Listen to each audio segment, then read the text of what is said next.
እዚህ ጋር የምትመለከቱት መንገድ ከአዲስ አበባ ባህር ዳር የሚወስድ አባይ በረሃ ይባላል። መቼም አባይ በረሃን የማያውቀው አለ ብዬ አላስብም። በአካል እንኳን ባታውቁት በሶሻል ሚዲያ መቼም የማያውቀው አለ ብዬ አላስብም። ስለዚህ ወደዚህ ቦታ ስንሄድ መቼም እንደምትመለከቱት ተሽከርካሪ በጣም ይበዛል። ሁላችንም ተጠንቅቀን ነው የምንሄደው። ማንኛውም ሹፌር እዚህ ቦታ ሲደርስ ይጠነቀቃል። ግን በጣም የማጠብቀው ነገር እዚህ ጋር ከጀርባ የምትመለከቷት የእንጨት ጋር ያለች ተሽከርካሪ ፍልቅልቅ አካባቢ ነው የምናገኛት። ውሃ ምናምን የሚቀዱት በዚች እንጨት ነው።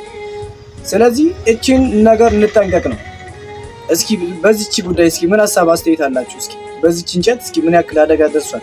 ሾፌሮችም ውጭ ላይ ተመልካቾችም መቼም ታውቁታላችሁ እና የሚመለከተው አካል ካለ በዚች እንጨት የሚሽከረከሩትን እንደው ባካችሁ በጣም ብዙ አደጋ እየደረሰ ነው። ሌላም ሀገር ቁልቁለት ላይ እንደዚህ ይሽከረከራሉ። ወደ አዲስ ዘመን ታራገዳ ምናምን ከአሁን በፊት አይቻቃለሁ። ስለዚህ ባካችሁ ወላጆችም ይሄ ቪዲዮ የሚደርሳችሁ ከሆነ በዚህ ምክንያት ብዙ ሹፌሮች እየተሰቃዩ ነው።